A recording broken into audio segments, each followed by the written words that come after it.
zasvetenia, ktoré vykonávame v zjednotení s Kristom, vykupiteľské dielo Krista musí byť predsa svetu sprostredkované cirkvou.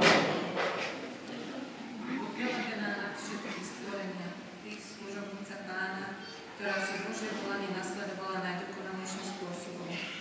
Buď pozdravená, ktorá si najlepšie zjednotená s vykupujúcim zasvetením Tvojho Syna.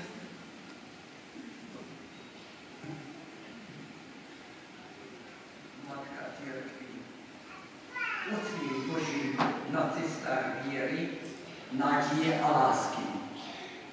Osvieť predovšetkým tie národy, ktorých zasvetenie a odovzdávanie od nás očakávaš.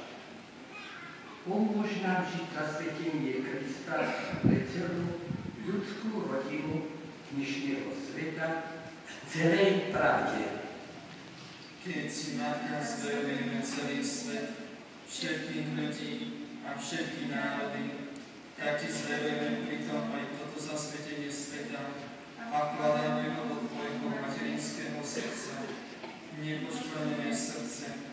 Pomôž nám prekonať nebezpečenstvo zla, ktoré sa tak ľahko zaporuje v srdciach dnešného ľudstva.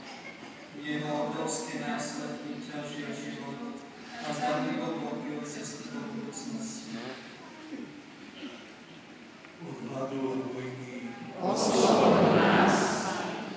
od atomovej vojny, nekontrolovaného seba zničenia a každého druhu vojny, Oslobod nás. od hriechov proti ľudskému životu, od jeho počátku, Oslobod nás. od nenávisti a zneúctenia a dôstojnosti Božích detí, Oslobod nás. od každej nespravodlivosti v sociálnom, národnom a medzinárodnom živote,